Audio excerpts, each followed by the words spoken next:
A poor maid found a man lying faint on bench with his baby on bench, and she did not know he was the billionaire.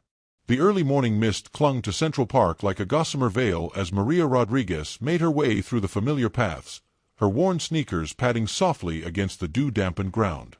At 27, she'd learned to appreciate these quiet moments before the city fully awakened, before the demanding voices of her employers, before the ache in her back became unbearable, before the weight of single motherhood pressed down on her shoulders with its full force.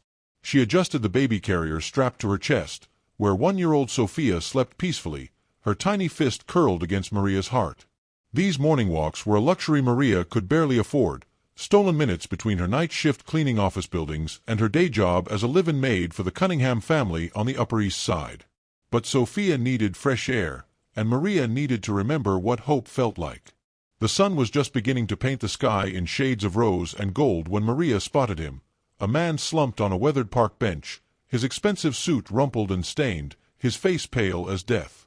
Cradled against his chest was a baby, perhaps 6 or 7 months old, wrapped in a blanket that had once been white but was now smudged with dirt.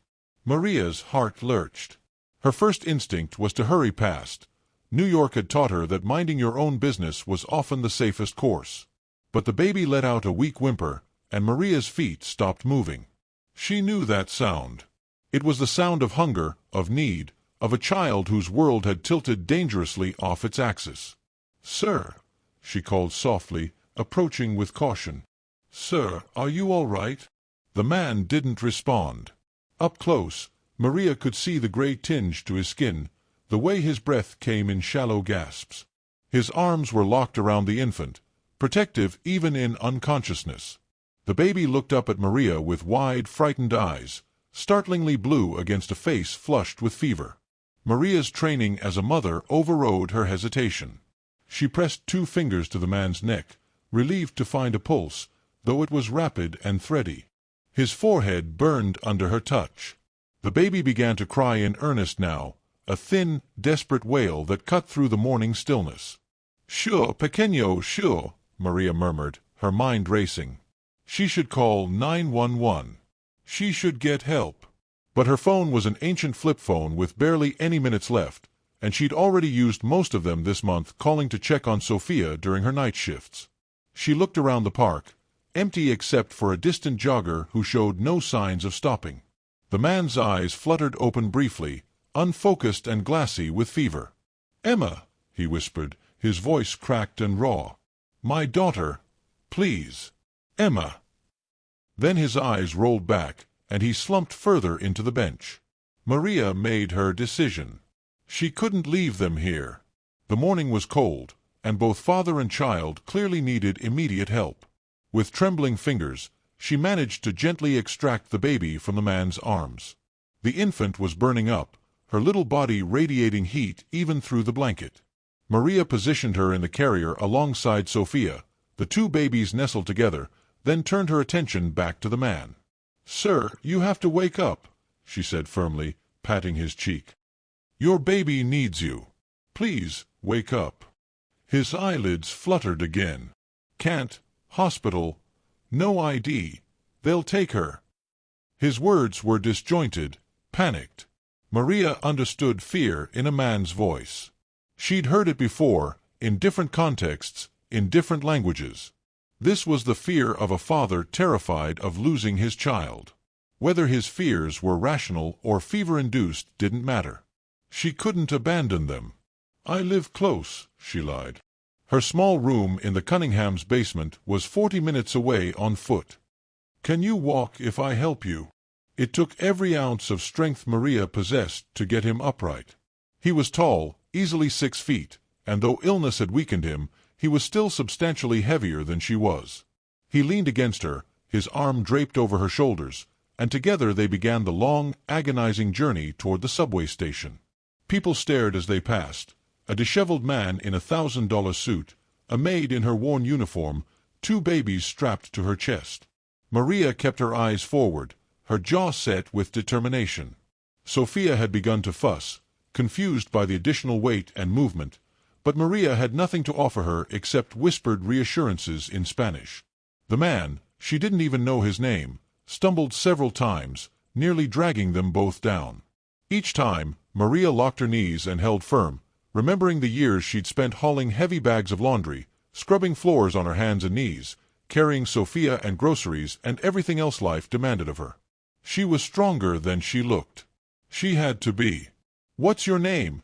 she asked, partly to keep him conscious, partly because she needed to think of him as a person rather than a burden. "James," he managed. "James Whitmore." The name meant nothing to her. "I'm Maria." "Your daughter is going to be fine, James. I promise. We're going to get you both somewhere safe." She didn't know if she could keep that promise, but she said it anyway, because sometimes hope was all you had to offer, and sometimes that had to be enough. The Cunningham residence loomed before them like a fortress of old money and older prejudices. Maria's heart sank as she half-carried James through the service entrance, praying that the family was still asleep. It was barely 6 in the morning. If she was lucky, she'd have at least an hour before Mrs. Cunningham began ringing the bell for her breakfast tray. Maria's room was exactly what one would expect for live-in help, a converted storage space in the basement, barely large enough for a twin bed, a small crib she'd bought second-hand, and a hot plate she wasn't technically supposed to have. There was a shared bathroom down the hall that she used alongside the building's maintenance staff. It wasn't much, but it was warm and dry and, most importantly, it was hers. She maneuvered James onto her bed, where he collapsed immediately, his skin slick with sweat despite the morning chill. The two babies were crying in earnest now, Sophia's familiar wail mixing with Emma's weaker, raspier cry. Maria's arms shook from exertion as she carefully extracted both infants from the carrier. First things first, the babies needed attention. Emma's fever worried Maria most. It was dangerously high, and the baby's breathing had a rattling quality that made Maria's stomach clench with fear. She dampened a washcloth with cool water and gently sponged the infant's face and neck, cooing softly in Spanish the way her own mother had done for her when she was sick as a child. Sophia, sensing her mother's distress, cried louder. Maria felt the familiar tug of guilt, the constant, gnawing feeling that she was always failing someone. She couldn't tend to both babies at once, couldn't give either of them the full attention they deserved. "I know, mi amor, I know," she whispered to her daughter, even as she continued to cool Emma's fevered skin. "Mama's here. Everything's going to be okay." Behind her, James stirred, trying to sit up. "Emma, where's—" "She's here, she's safe," Maria assured him quickly. "But she has a very high fever." "When did she last eat?" James's face crumpled. "Yesterday morning. Maybe. I can't remember. We ran out of formula. I was trying to get to the pharmacy, but then I got sick, and everything just—" He pressed his palms against his eyes. "God, what kind of father am I?" "The kind who kept her safe," Maria said firmly. "You held on to her. You protected her. That's what matters." She had formula, not much, but enough for a few feedings. She'd been stretching her supply for Sophia, diluting it more than she should to make it last until her next paycheck. But this baby needed it more. Maria quickly prepared a bottle, testing the temperature on her wrist the way she'd done thousands of times before. Emma latched onto the bottle with desperate hunger, sucking weakly at first, then with increasing strength. Maria cradled her carefully, watching the baby's face for signs of distress. Relief flooded through her as Emma kept the formula down, her tiny body relaxing as nourishment finally reached her empty stomach. "Thank you," James whispered. His voice was thick with emotion. "Thank you. I don't even know how to—" "Rest," Maria commanded. "You have a fever too. When did you last eat?" He shook his head vaguely. "Don't know. Day before yesterday. Maybe 3 days."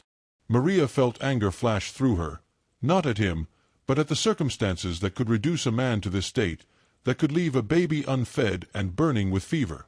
But anger was a luxury she couldn't afford. She had to be practical.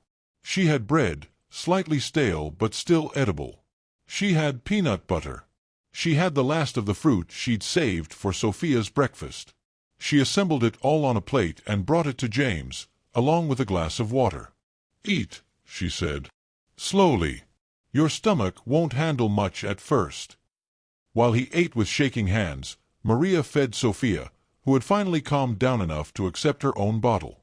The formula was thinner than it should be, watered down to make it stretch, but Sophia didn't seem to mind. She drank with her usual enthusiasm, her small hand wrapped around Maria's finger. Maria looked between the two babies, her mind already calculating impossible math. She had enough formula for maybe 2 more days if she split it between them. She had $23 in her purse, money she'd been saving for Sophia's doctor visit next week. The pediatrician wouldn't see them without payment up front, not since Maria had missed the last appointment due to an emergency at work. The emergency. Work. Mrs. Cunningham. Maria's stomach dropped as she glanced at the clock. 6:30. She was supposed to have breakfast ready by 7, and she still needed to shower, to change out of her clothes that now smelled of sweat and sickness and desperation. "I have to work," she said, more to herself than to James. "I have to go upstairs in 20 minutes, and I can't. They can't know you're here." James looked up from his half-eaten bread, understanding dawning in his fevered eyes. "You'll lose your job." "I can't lose this job." The words came out sharper than Maria intended. "I have Sophia. I have rent due. I have—" She stopped herself, taking a breath. This wasn't his fault. "I'm sorry. I know you're in trouble too. But I need to think." "I'll leave," James said, trying to stand. He made it halfway before his legs buckled. Maria caught him, barely managing to guide him back to the bed. "You can barely walk," she pointed out. "And Emma is sick. You're not going anywhere until that fever breaks." "Then what do we do?" Maria looked at the two babies, now lying side by side in Sophia's crib, Emma's tiny hand resting on Sophia's arm as if seeking comfort. What could she do? She could call 911 now, explain the situation, let professionals take over. But James's earlier panic about the hospital lingered in her mind. She'd known women, other maids and nannies, who'd been reported to child services for less than this, bringing someone into their employer's home, harboring a stranger, putting their employer's family at risk. The Cunninghams would fire her immediately. They might even press charges. But how could she turn them away? How could she look at that sick baby and choose to protect herself instead? "You stay here," she decided. "Don't make any noise. Don't come out of this room. I'll tell the Cunninghams I have a stomach bug and ask for the day off. Mrs. Cunningham won't like it, but she'll like getting sick even less." "I can't ask you to." "You're not asking. I'm deciding." Maria began gathering her work clothes. "My shift ends at 4. We'll figure out the rest then." She left them there, James on her bed, the babies in the crib, all of them depending on her in ways that terrified her. As she climbed the stairs to the main house, Maria sent up a prayer to the Virgin Mary, to her own mother who had passed 3 years ago, to anyone who might be listening. "Please let this work. Please let me be doing the right thing." Mrs. Cunningham was already awake, her shrill voice calling from the breakfast room. Maria took a deep breath, fixed her face into an expression of polite apology, and prepared to lie to her employer for the first time in 2 years. For 2 babies who needed her, she would risk everything. Mrs. Eleanor Cunningham was a woman who believed that illness was a personal failing, a sign of weak constitution and weaker character.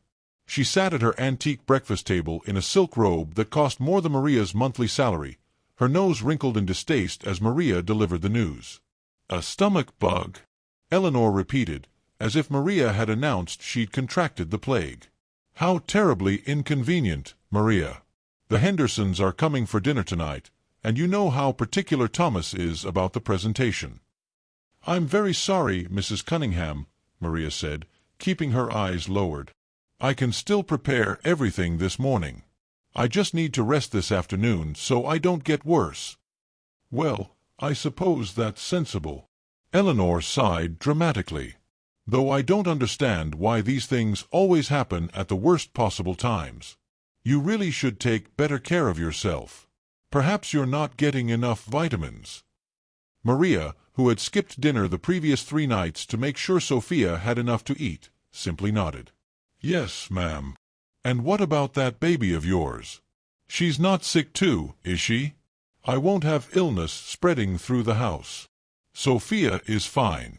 She's sleeping downstairs. Eleanor took a delicate sip of her coffee. Well, do what you must, but I expect those salmon fillets to be perfect. Thomas Henderson is considering Thomas Jr. for a position at his firm, and this dinner could determine our son's entire future.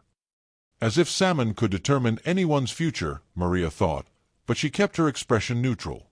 Of course, Mrs. Cunningham. Everything will be perfect. The morning passed in a blur of controlled chaos.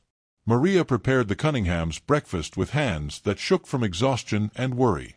Every few minutes, she invented an excuse to run downstairs, checking on Sophia, fetching supplies, anything to steal a moment to check on James and Emma. James's fever had worsened. He lay on her bed, shivering despite the blankets Maria had piled on him, occasionally mumbling about someone named Catherine. Emma's fever had broken slightly, but she was listless and weak, drinking formula only in small amounts before turning her head away. "I should take her to a hospital," James managed during one of Maria's brief visits. "She needs a doctor." "So do you," Maria pointed out. She pressed her hand to his forehead and pulled back immediately. He was burning up. "But if you go now, in this state, they'll call child services.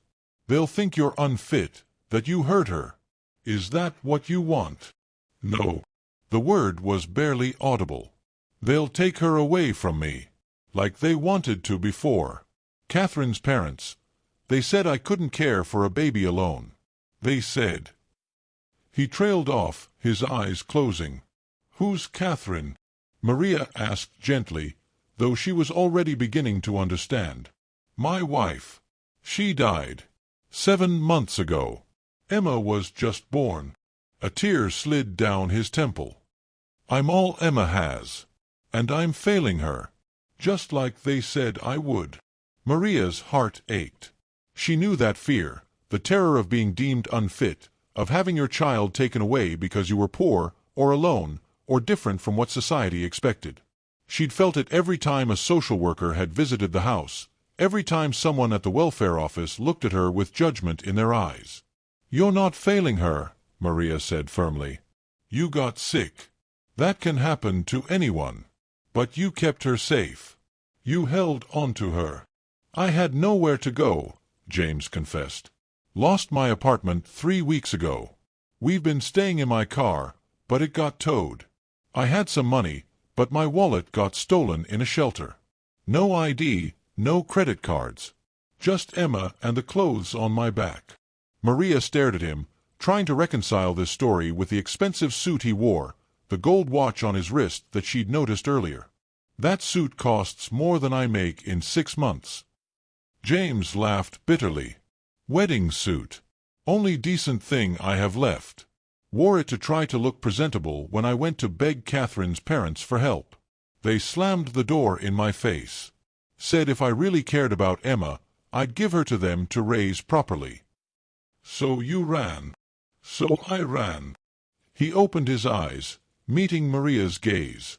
"I know how it sounds. I know what you must think of me." What Maria thought was that life was cruel and arbitrary, that it could reduce anyone to nothing regardless of their wedding suit or gold watch, that the distance between security and desperation was smaller than anyone wanted to believe. "I think you're a father who loves his daughter," she said simply. "Now rest. I have to go back upstairs before Mrs. Cunningham comes looking for me." The afternoon stretched into evening. Maria worked with mechanical efficiency, preparing the elaborate dinner that would supposedly determine Thomas Cunningham Jr.'s entire future. She roasted the salmon to perfection, arranged vegetables in artistic patterns, baked a raspberry tart that looked like it belonged in a magazine. Between each task, she ran downstairs. She fed Emma, changed both babies' diapers, convinced James to drink water and eat a few crackers. Her own stomach growled. She'd had nothing but coffee since yesterday, but there was no time to eat. At 7 o'clock, the Hendersons arrived. Maria served drinks in the parlor, her face composed into pleasant neutrality while she listened to them discuss the stock market, the regrettable decline of proper society, the impossibility of finding good help these days. "Our last maid had to be let go," Mrs. Henderson said, her voice dripping with distaste. "Can you imagine? She asked for time off to attend her mother's funeral in Guatemala. As if we could simply manage without help for a week. The nerve of some people." Maria's hands tightened on the serving tray. She thought of her own mother's funeral, which she'd missed because she couldn't afford the plane ticket to El Salvador. She thought of James lying in her bed, too sick to care for his daughter. She thought of all the ways the world was designed to grind people down and then judge them for being ground. "How awful for you," Eleanor Cunningham murmured sympathetically. Maria served dinner with a smile frozen on her face. She cleared plates and poured wine and pretended not to exist while they ate food she'd prepared. And all the while, her mind was downstairs with two sick people she barely knew, calculating how long her money would last, how much longer she could keep this secret, what would happen when everything inevitably fell apart. It was past 11 when the Hendersons finally left, past midnight when Maria finished cleaning the kitchen and preparing tomorrow's breakfast. Her feet throbbed, her back screamed, and her head pounded with exhaustion. Downstairs, she found both babies awake and crying. James had managed to pick up Emma and was trying to comfort her, but he was shaking so badly Maria feared he'd drop her. "I've got her," Maria said, taking Emma gently. "You need to lie down." "I'm sorry," James said. "I tried to keep them quiet. I didn't want you to get in trouble." Maria looked at him, this stranger who had stumbled into her life just 14 hours ago, who had already disrupted everything, who represented a risk she couldn't afford to take. She should have called 911 this morning. She should have let someone else handle this impossible situation. Instead, she'd made a choice. And now, holding Emma while Sophia clung to her leg, exhausted but determined, Maria realized she'd make the same choice again. "Tomorrow, we figure this out properly," she said. "Tonight, we all just survive." She spent the night on the floor beside the bed, one hand on Sophia's crib, listening to three people breathe, three people who needed her, who trusted her, who had nowhere else to go. Maria had never felt more exhausted or more needed in her entire life. Dawn came too soon, gray and unforgiving through the basement's single narrow window. Maria woke with her neck kinked at a painful angle, her body stiff from sleeping on the cold floor.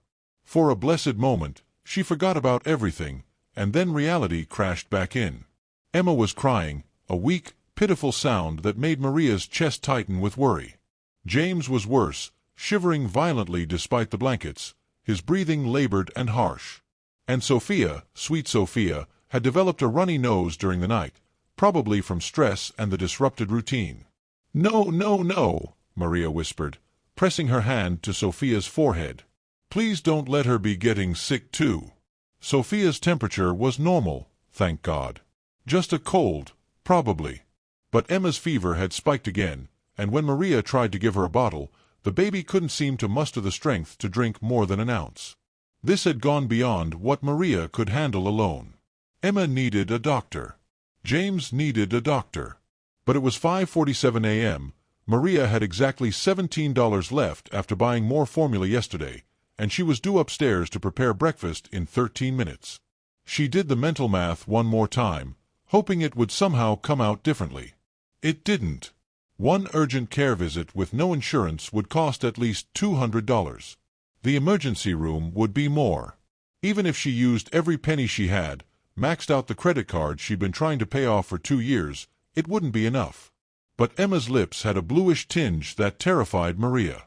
She made the decision quickly, before fear could stop her. She would go upstairs, tell Mrs. Cunningham there was an emergency, ask for an advance on her paycheck. The Cunninghams had money, more than they could ever spend. Surely they could show a little compassion. Mrs. Cunningham was already in the breakfast room, earlier than usual, tapping impatiently on her phone. "Maria, finally," she said without looking up. "I need you to go through all the linens today. Mother is visiting next week, and you know how particular she is about thread counts." "Mrs. Cunningham, I'm sorry, but I need to speak with you about something urgent." Eleanor looked up, one perfectly shaped eyebrow raised. "Urgent? I thought your stomach bug was better." "It is, ma'am. This is about my daughter." She's sick, and I need to take her to the doctor, but I don't have enough money for the visit. I was hoping I could request an advance on next week's paycheck." The silence that followed was worse than any response could have been. Eleanor set down her phone with deliberate care, her expression cooling from mild irritation to something harder. "An advance," she repeated. "Maria, I'm disappointed. We've been very generous with you, allowing you to live here rent-free, providing meals, giving you flexibility with your child. Rent-free." The basement room Maria cleaned herself, where the radiator barely worked and the walls grew mold that Maria scrubbed away on her hands and knees. Meals. The leftovers Maria was permitted to eat, always cold, always after everyone else had finished. The flexibility of working 14-hour days while caring for an infant alone. "I understand, Mrs. Cunningham, but this is an emergency. My daughter. Have you considered taking her to a free clinic? I'm sure there are resources available for people in your situation." People in your situation. Maria heard the unspoken words. Poor people. People who should be grateful for whatever scraps they received. "The free clinic is only open on Wednesday afternoons," Maria said, fighting to keep her voice steady. "And this can't wait. Please, I'm asking for my own money, just a few days early." Eleanor sighed, a long-suffering sound that suggested Maria was being terribly unreasonable. "The problem, Maria, is that if I do this for you, I'd have to do it for everyone. It sets a precedent. Besides, we have our own expenses. The property taxes on this house alone are astronomical. I'm sure you understand." Maria understood perfectly. She understood that to people like Eleanor Cunningham, other people's children were abstractions, problems to be solved with vague suggestions about free clinics and better planning. She understood that she could work herself to the bone in this house and still be seen as someone looking for a handout. "Yes, ma'am," Maria said quietly. "I understand." She turned to leave, defeat sitting heavy in her chest, when Eleanor called out, "Oh, and Maria? In the future, I'd prefer if you kept your personal problems separate from your work. It's rather unprofessional." Something snapped. Maria turned back slowly. "Unprofessional," she repeated. "Like asking for help to save my daughter's life?" Eleanor's eyes widened at Maria's tone. "I beg your pardon. I work 14 hours a day for you. I haven't taken a day off in 8 months. I clean your house, cook your food, raise your son's children when they visit because you can't be bothered. I do all of this for barely minimum wage while living in a basement that floods every time it rains. And when I ask for help, not charity, but my own money that I earned, you tell me I'm being unprofessional. Maria, you're being hysterical." "I'm being honest." Maria's voice shook, but not with fear anymore. With anger. With years of swallowed pride and bitten tongues. "You want to talk about being professional? A professional employer would pay a living wage, would provide health insurance, would treat their employees like human beings instead of invisible servants." Eleanor stood up, her face flushed with outrage. "How dare you speak to me that way? After everything we've done for you. What have you done for me?" The question hung in the air between them. "You've given me a job that barely lets me survive. You've made me choose between feeding my daughter and paying rent. You've—" She stopped. Because continuing wouldn't change anything. Eleanor Cunningham would never understand. The gap between their worlds was too wide. "I quit," Maria said. The words felt both terrifying and liberating. "I'll collect my things and be out by this afternoon." She walked out before Eleanor could respond, her legs shaking, her heart pounding. She'd just destroyed her life. She had no job, no place to live, $17, and 3 people depending on her.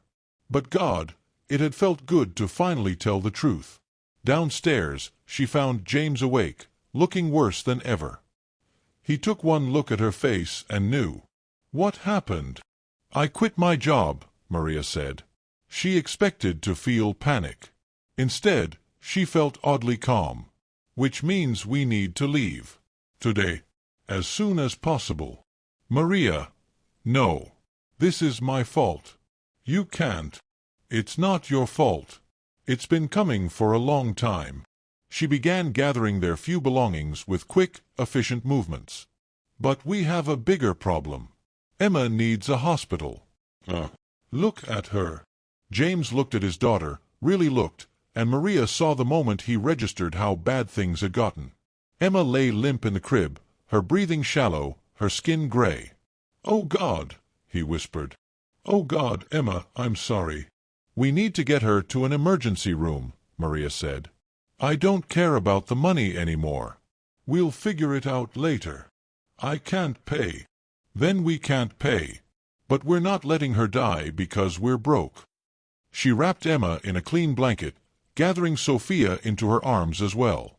James tried to stand and immediately stumbled. Maria caught him, her body protesting the additional weight. "Can you walk if I help you?" "I'll crawl if I have to," James said grimly. They made it to the service entrance before Eleanor appeared at the top of the stairs, her face pinched with fury. "Where do you think you're going with my linens?" she demanded, pointing at the blanket around Emma. Maria looked down at the blanket, old and threadbare, something the Cunninghams had probably thrown away years ago. She almost laughed at the absurdity. "Send me a bill," she said, and walked out the door. The nearest hospital was 15 blocks away. Maria had no money for a cab, no way to get there except on foot. She half-carried James, both babies somehow secured against her chest in the carrier, and began walking. People stared. Some hurried past, unwilling to get involved. Others looked sympathetic but didn't stop.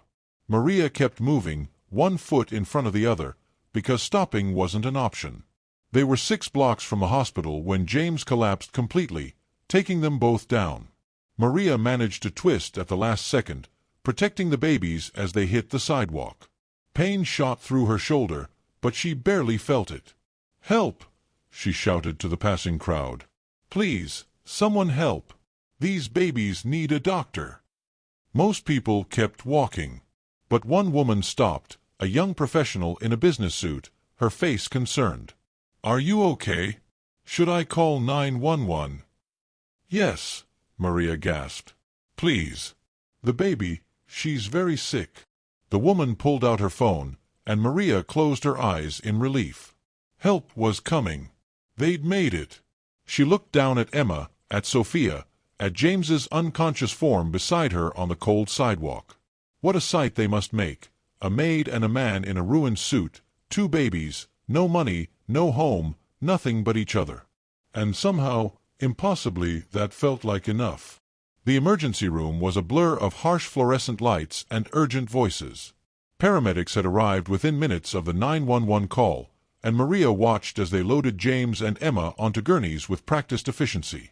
She tried to follow, Sophia still clutched against her chest, but a nurse stopped her at the door. "Are you family?" the nurse asked, not unkindly. Maria hesitated. "No. I found them. In the park. They don't have anyone else." The nurse's expression softened. "You can wait in the lobby. We'll update you when we can." For 3 hours, Maria sat in the waiting room, Sophia sleeping fitfully on her lap. She had no phone to call anyone, no one to call anyway. She simply waited, watching the clock tick forward, watching other people come and go with their own emergencies and tragedies. At one point, a social worker approached, a kind-faced woman with graying hair who introduced herself as Patricia. "I understand you brought in the man and infant," Patricia said, sitting down beside Maria. "Can you tell me what happened?" Maria explained, leaving nothing out. The park bench. The fever. Taking them to her employer's home. Quitting her job. The walk to the hospital. She waited for judgment, for accusations, for someone to tell her she'd made all the wrong choices. Instead, Patricia squeezed her hand. "You may have saved that baby's life. She has severe pneumonia. A few more hours, and—" Maria felt tears slip down her cheeks. "And the man, James, also pneumonia, along with severe dehydration and malnutrition.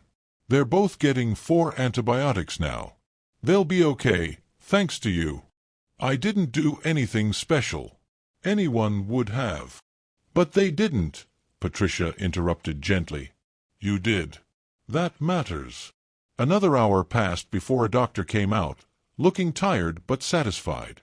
Mr. Whitmore is asking for you. Maria followed the doctor through a maze of corridors to a small room where James lay in a hospital bed, for tubes snaking into his arm. He looked more alert than he had in days, though still exhausted. They told me what you did, he said as soon as he saw her. Maria, you lost your job. Your home. Because of me. Because of them, Maria corrected. Because I finally stood up for myself.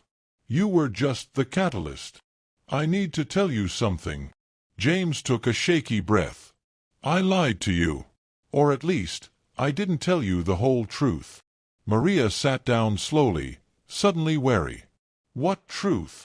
My name is James Whitmore. James Alexander Whitmore III. He watched her face, waiting for recognition that didn't come. My family owns Whitmore Industries. Real estate, mostly. Hotels, office buildings. We're wealthy. Very wealthy. Maria stared at him. Then why were you sleeping on a park bench?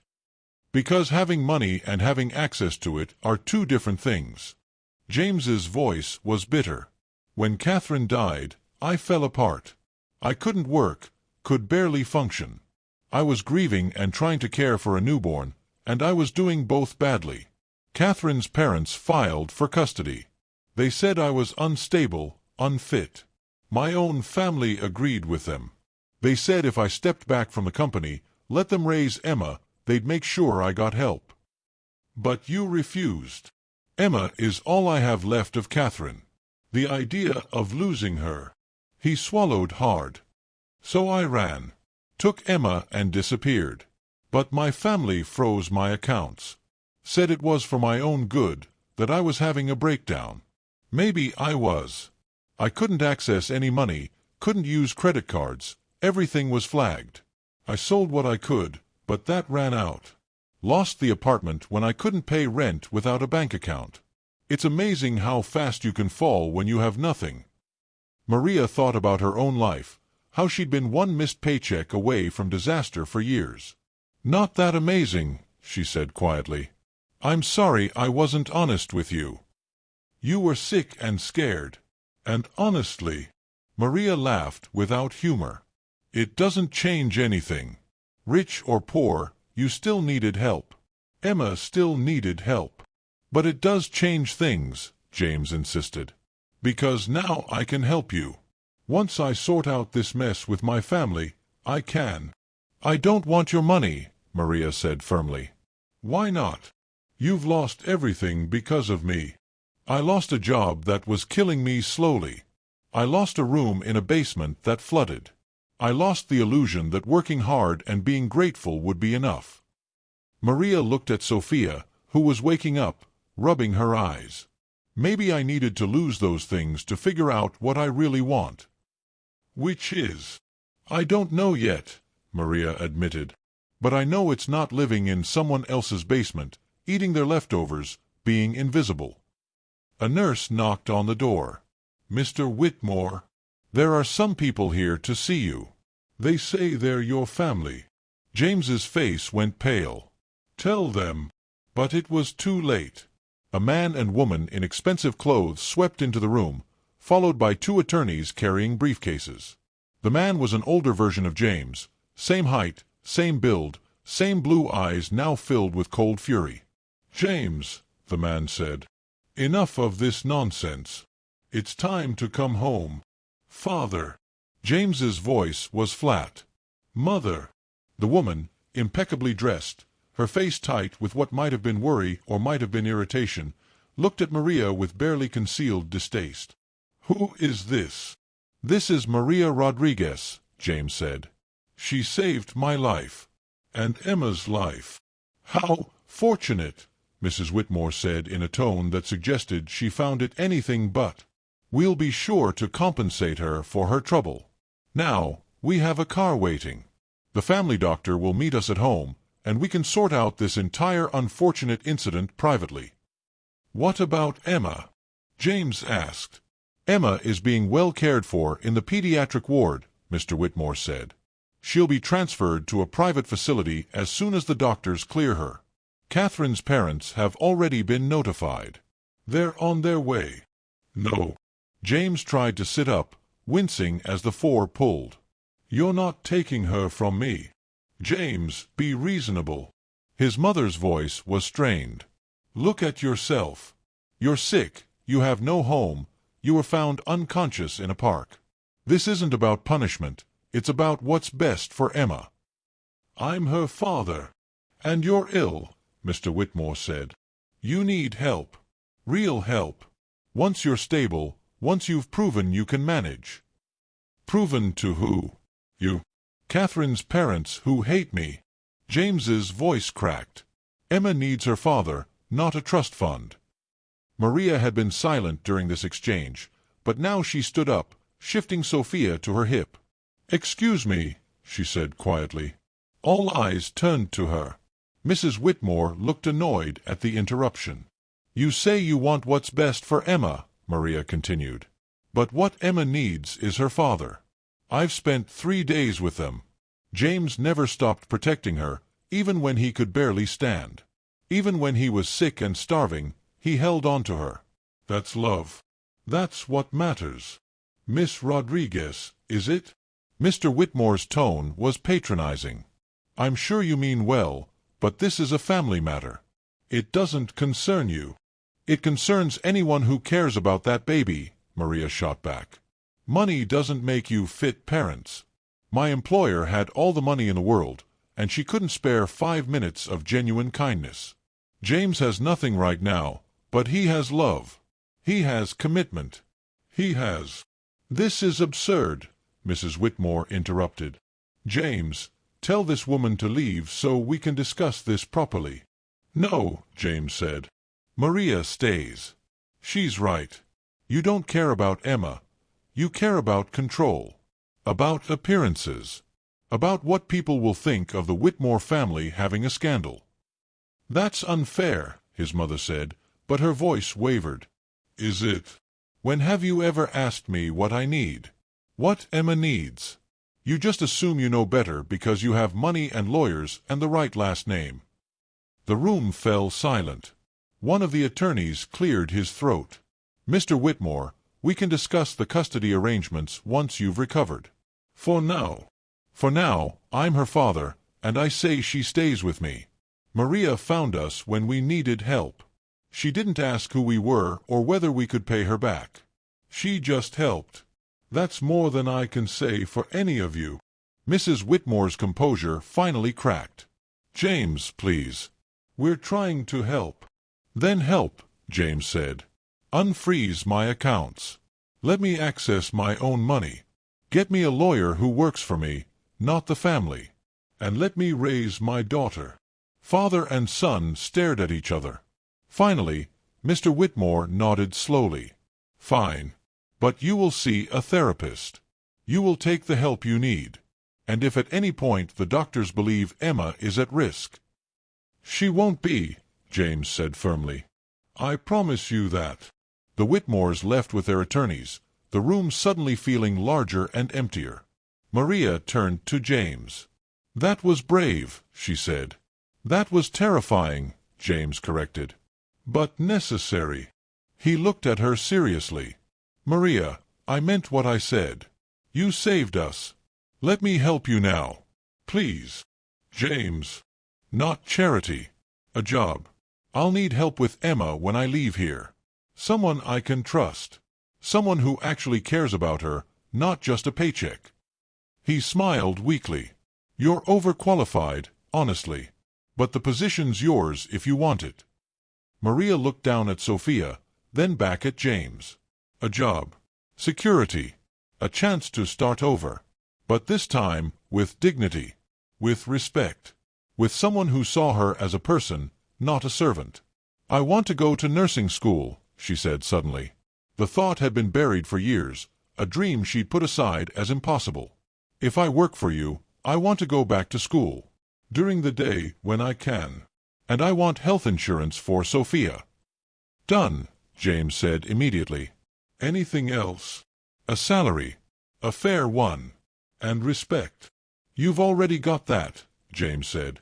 You had it the moment you stopped on that park bench. Maria felt tears prick her eyes. Okay, she whispered. Okay. I'll help you. Sophia chose that moment to reach out toward James, her small hand opening and closing. James smiled, and Maria realized it was the first time she'd seen him really smile. Hey there, Sophia, he said gently. I think we're going to be friends. Maria thought about the past 3 days, the fear, the exhaustion, the impossible choices. She thought about Eleanor Cunningham's cold dismissal and the moment she'd finally found her voice. She thought about James on that bench, holding Emma even in unconsciousness.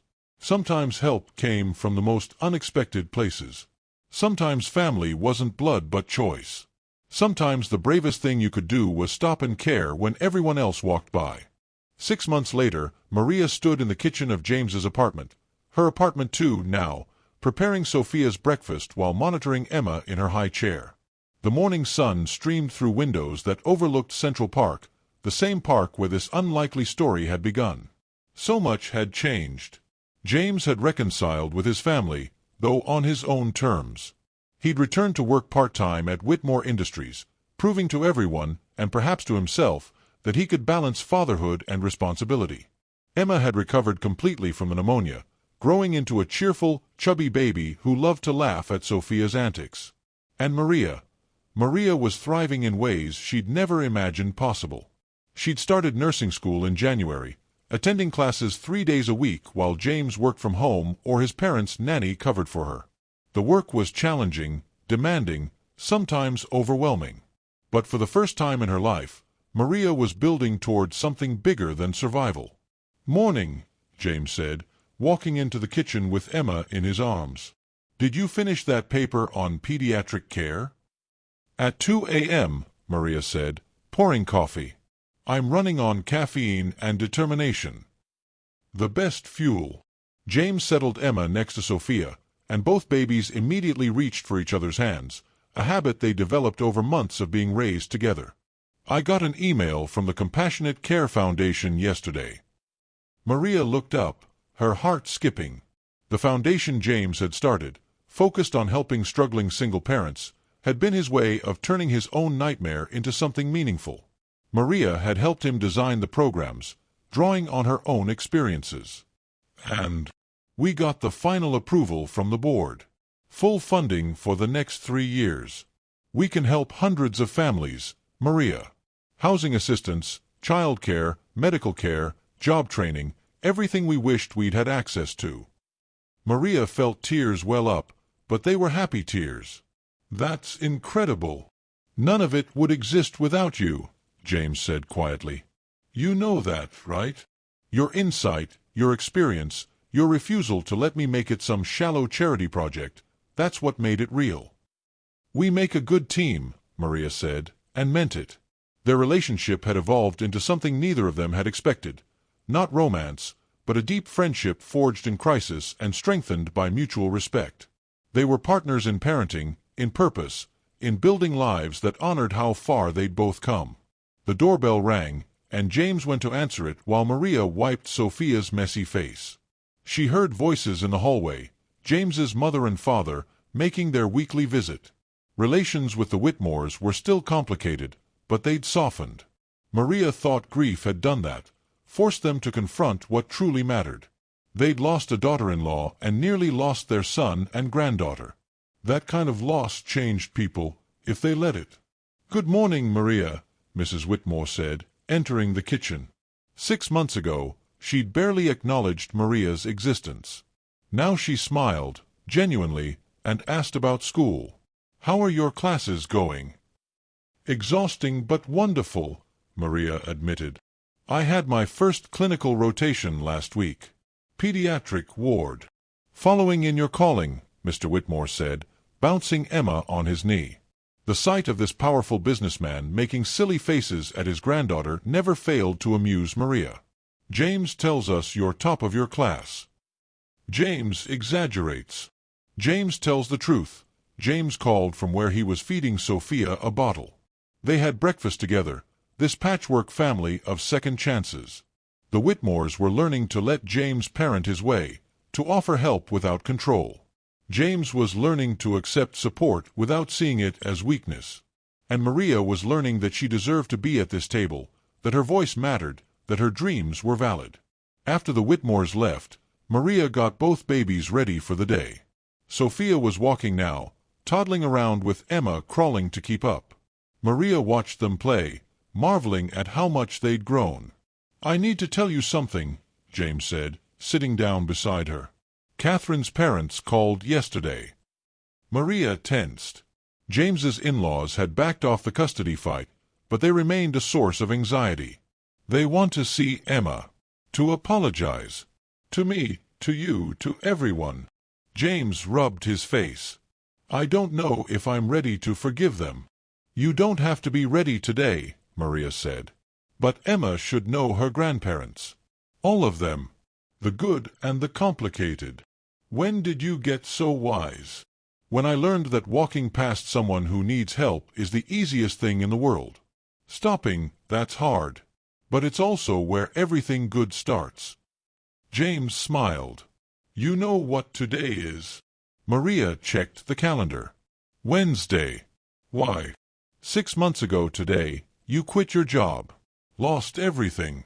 Started over." "Best worst decision I ever made," Maria said. "I have something for you." James pulled an envelope from his pocket. "Consider it a 6-month work anniversary gift." Inside was a check, but not for her salary. It was made out to the student loan office, enough to cover her entire first year of nursing school. "James, I can't." "You can," he said firmly. "You saved my life and my daughter's life. You helped me build something meaningful with the foundation. You've been the best friend I could ask for. This doesn't even come close to evening the scales." Maria thought about refusing. Pride told her she should earn everything herself. But she was learning that accepting help wasn't weakness, it was wisdom. It was understanding that no one makes it alone, that community and connection were what saved us all. "Thank you," she said simply. That afternoon, Maria took both girls to the park, the same park where she'd found James. She pushed them on the swings, watched them toddle after pigeons, and thought about that cold morning 6 months ago. She'd been so scared then. Scared of losing her job, of failing Sophia, of the risk she was taking on strangers who might bring nothing but trouble. But fear and courage weren't opposites, they were companions. You could be terrified and still choose kindness. You could be desperate and still stop to help. An older woman sat on a bench nearby, looking lost. Maria noticed her thin coat, her worn shoes, the way she clutched a bag that held everything she owned. She recognized that look. She'd seen it in mirrors for years. Maria approached gently. "Excuse me, are you okay? Do you need help?" The woman looked up, surprised that anyone had noticed her. I'm waiting for the shelter to open. A few more hours. Have you eaten today?" The woman shook her head. Maria thought about all the choices that had led her to this moment. The choice to stop 6 months ago. The choice to help. The choice to risk everything for people she didn't know. "Come on," she said, offering her hand. "There's a diner around the corner. Let me buy you lunch. And we can talk about what kind of help you need. I know some people at a foundation that might be able to assist." The woman's eyes filled with tears. "You don't have to." "I know," Maria said. "But I want to." As they walked toward the diner, Sophia's hand in hers and Emma strapped to her chest in the carrier, Maria thought about how far she'd come. From a basement room to a beautiful apartment. From scraping by to pursuing her dreams. From invisible to valued. But the most important journey had been internal, from believing she deserved scraps to knowing she deserved respect. From accepting cruelty as normal to demanding kindness as a right. From walking past suffering to stopping to help. That evening, James cooked dinner, a skill he'd been developing with mixed results. The pasta was slightly overcooked, but nobody cared. They ate together, this family built from crisis and choice, and talked about their days. "The woman from the park," Maria said. "Her name is Dorothy. She's a veteran who fell through the cracks. I connected her with the Foundation's housing program." James smiled. "Of course you did. It's what we do now, right? We stop. We help. We make sure nobody falls as far as we did. And if they do fall, we catch them," James added. After dinner, after the babies were asleep, Maria stood at the window looking out at the city. Millions of people, millions of stories, millions of moments where someone could choose to stop or keep walking. She thought about Eleanor Cunningham, who'd probably replaced Maria within a week and never thought about her again. She didn't feel angry anymore, just sad.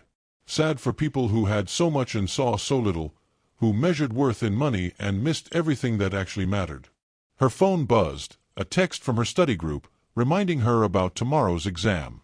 Another buzzed in from her aunt in El Salvador, thanking her for the money Maria had been able to send. A third from the Compassionate Care Foundation, asking if she could speak to potential donors about her experience. A year ago, Maria's phone rarely rang. She'd had no one to call, nowhere to be, nothing to look forward to except more of the same grinding survival. Now her life was full. Messy, complicated, challenging, but full. Full of people who saw her. Full of purpose. Full of possibility. James joined her at the window, 2 mugs of tea in his hands. They stood in comfortable silence, watching the city lights. "Do you ever think about that morning?" James asked. "What would have happened if you'd kept walking?" "Every day," Maria admitted. "Emma might have died. You might have died. I'd still be in that basement, invisible and alone." "One choice," James marveled. "One moment of kindness changed everything." "That's the thing people don't realize," Maria said. "Kindness isn't soft or weak. It's revolutionary. It breaks all the rules about who deserves help and who doesn't. It says everyone matters, even when society says they don't." "Especially then," James agreed. They stood together, these 2 unlikely friends, and watched the city where millions of people passed each other every day. Some stopping, some walking by, each making choices that rippled outward in ways they'd never know. Maria thought about the nursing degree she was earning, the patients she'd someday help. She thought about the foundation that would support thousands of families. She thought about Dorothy, who'd have a warm bed tonight instead of a park bench. One choice, 6 months ago. One moment of stopping when everyone else walked by. And from that single moment of compassion, an entire new world had bloomed. Maria smiled, kissed the top of Sophia's head as she checked on her one last time, and went to prepare for tomorrow's exam. She had studying to do, a future to build, a life to live that honored every hard step that had brought her here. In the next room, Emma and Sophia slept side by side, 2 babies who didn't know about billionaires or maids, about class or status or any of the invisible walls humans built between each other. They just knew they were safe, loved, and together. And in the end, that was the only truth that mattered.